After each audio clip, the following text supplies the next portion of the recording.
Bueno, amigos, saben que el viernes les había señalado que los combustibles o subían o el gobierno, obviamente no hay de otra, o lo sube el gobierno o asume el subsidio. Pues bien, el gobierno decidió asumir de nuevo el incremento de los precios de los combustibles para no transferir a los usuarios. Según el gobierno, yo le había calculado aquí, nada más para un día me daba 4,60 por galón, ¿te acuerdan? Del crudo, nada de los derivados.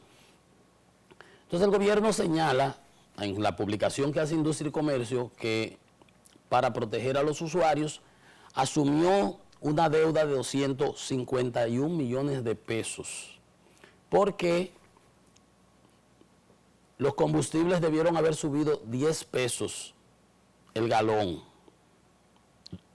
12,70 al GLP no se le subieron, pero es lo que se le debió haber subido de acuerdo a los cálculos de la fórmula correspondiente a la ley.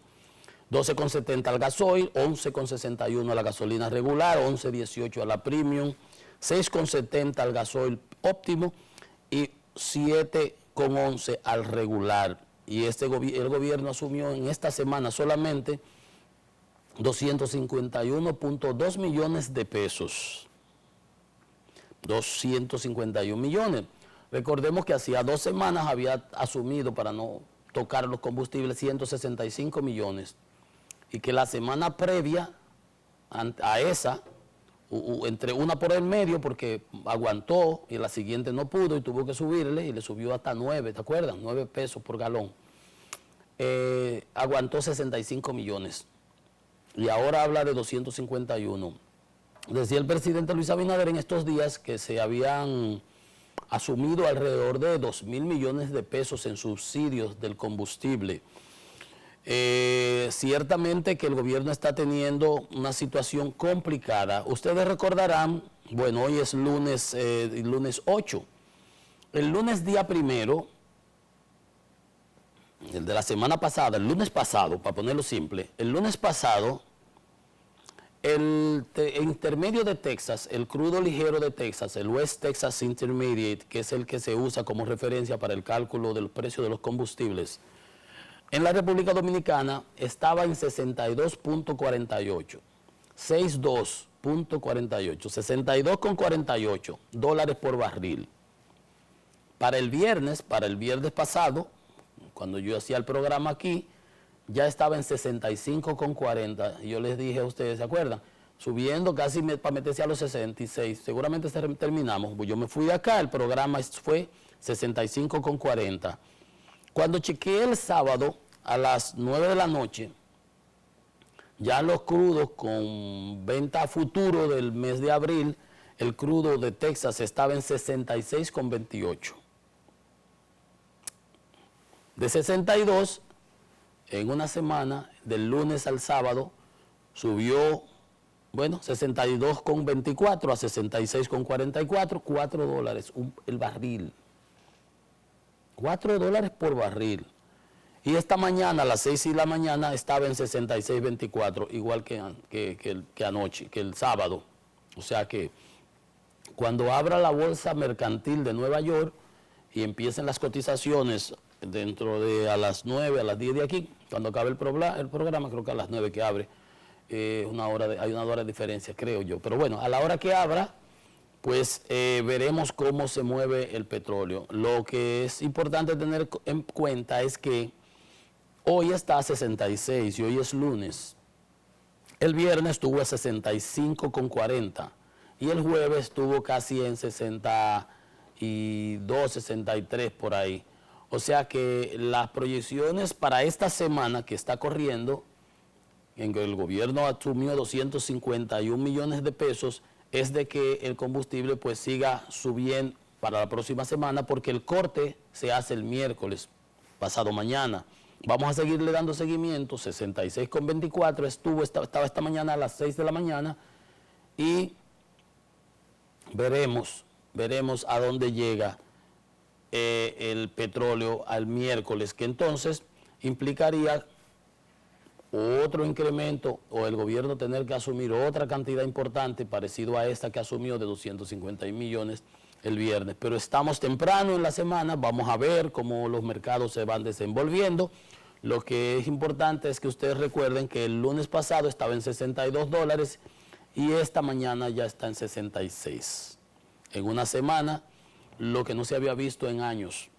El gobierno pasado, por ejemplo, desde el 2013 a la al 20, no experimentó petróleo por encima de $50 el barril. La proyección para el presupuesto que se usa para los cálculos y las proyecciones de los subsidios, de los ingresos, etcétera, que se usó fue de 45,40. Claro, cuando el petróleo sube, el gobierno se ve impactado porque se incrementan los montos de los subsidios que tiene que otorgar, por ejemplo, para mantener la gasolina estable, los combustibles estables, y para el Fondo de Estabilización de la Tarifa, que es la tarifa eléctrica para que las distribuidoras no incrementen el precio del kilovatio que nos suplen, que nos venden a los usuarios regulados, a los usuarios de la distribuidora. Entonces ahí se le genera un hoyo al gobierno. Pero por otro lado, incrementa los ingresos. Pero a eso pone una presión sobre el tipo de cambio y sobre el uso de las divisas. Entonces, es complicada, es una situación con muchas aristas que el gobierno tiene que ir enfrentando. Pero el gobierno está decidido a asumirlo. Hasta dónde podrá, ya veremos.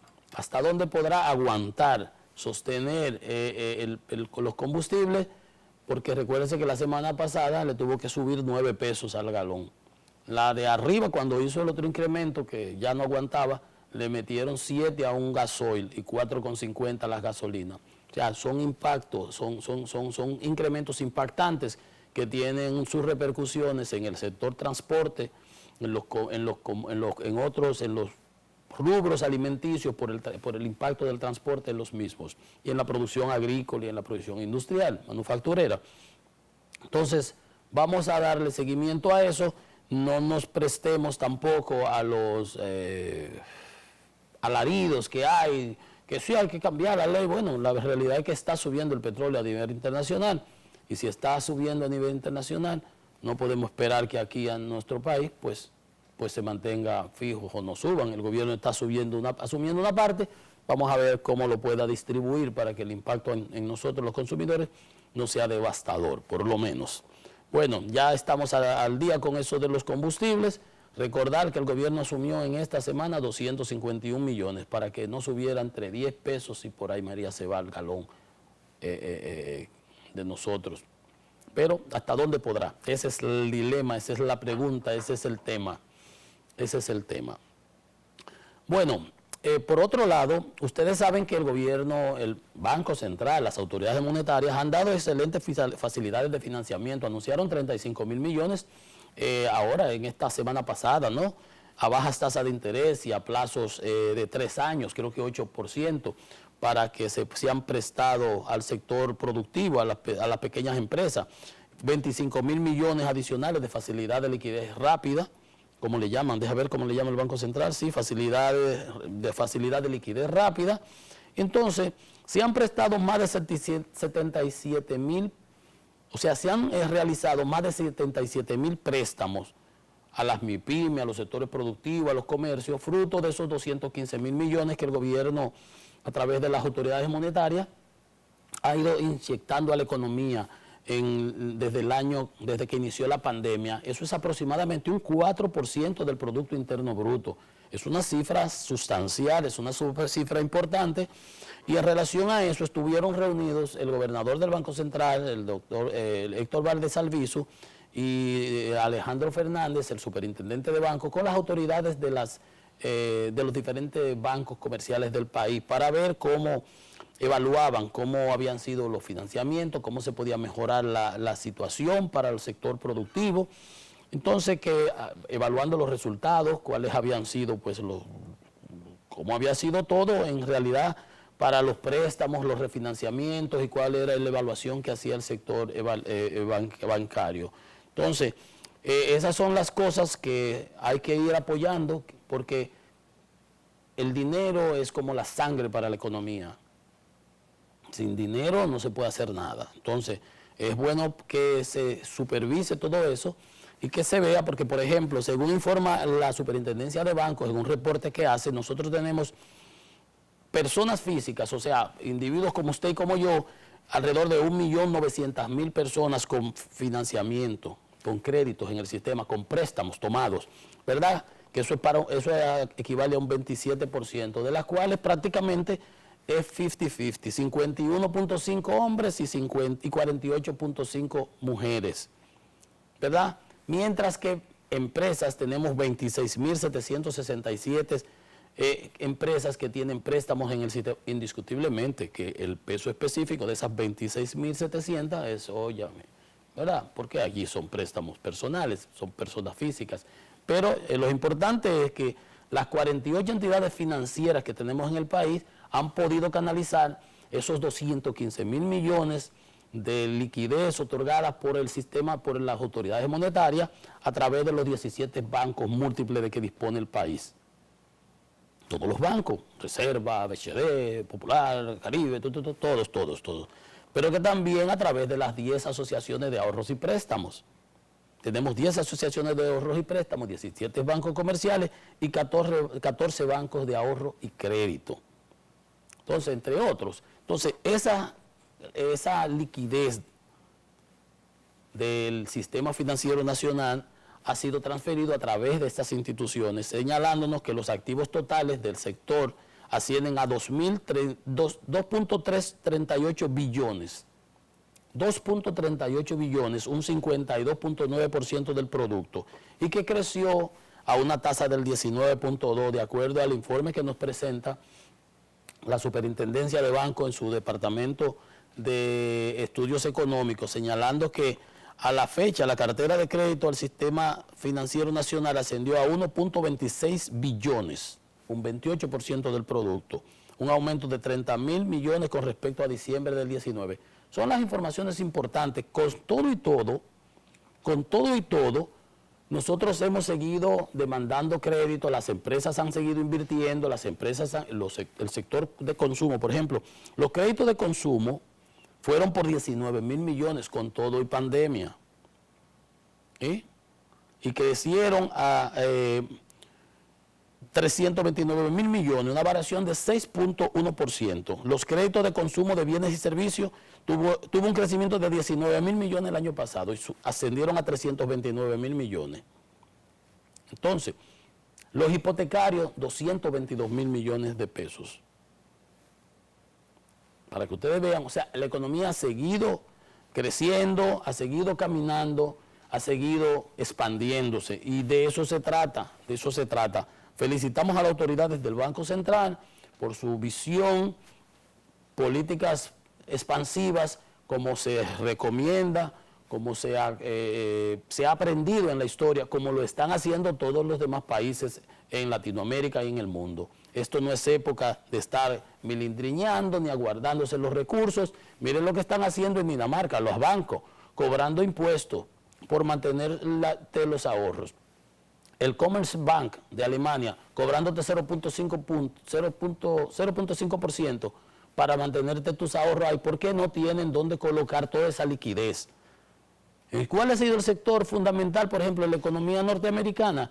El año pasado, la construcción de viviendas, 35% de su producto, del disparo, que decía Angela Merkel en Alemania, las viviendas que no han permitido, y ampliaron planes de expansión, de construcción de viviendas, dando facilidades para que eso dinamice la economía. Aquí el presidente Abinader ha hecho también lo mismo. Se habla de la construcción de 60.000 viviendas, facilidades de todos los tipos para que la gente acceda. Pues miren ustedes, los créditos hipotecarios tuvieron un incremento de 13.000 millones con relación a diciembre del 19. O sea, al diciembre prepandemia. Con todo y pandemia, tuvimos un crecimiento de 6.3%, y en los créditos hipotecarios totales ascienden a 222.588 pesos. ¿Se dan ustedes cuenta que de eso se trata? Esa varilla de cemento se paga, esa varilla de cemento se reproduce, esa varilla de cemento se multiplica y genera externalidades positivas en muchos otros segmentos económicos, ¿verdad?, que son ramificados. Entonces, de eso se trata. Felicidades a las autoridades del Banco Central y de la Superintendencia de Banco por el buen trabajo que están haciendo, con conciencia, y con entendimiento de qué es lo que se quiere. El diagnóstico es claro y el diagnóstico dice que hay que darle liquidez a la economía, que hay que darle recursos, sangre al paciente que está ahí con el suero puesto. Y el suero, el que tiene la llavecita, es el Banco Central. Ahora bien, supervisar que esos recursos vayan a los sectores donde tienen que ir, que no se desvíen de los objetivos fundamentales, que es reestructuración, financiamientos, apoyo a las pequeñas y medianas empresas, etcétera, etcétera, que por ahí es que vamos a seguir caminando y por ahí vamos a seguir expandiendo nuestra economía para beneficio de todos. Una fuente importante de financiamiento del sistema nacional son los fondos de pensiones.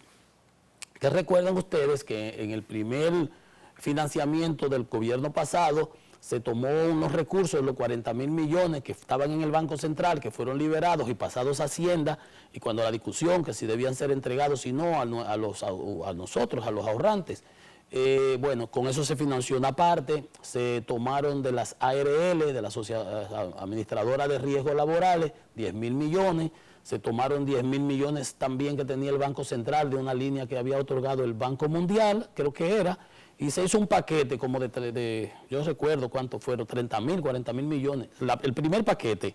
Entonces, señala la administradora de fondos de pensiones que tienen un patrimonio actualmente de 801.000 millones de pesos, casi un 17.57% del Producto Interno Bruto.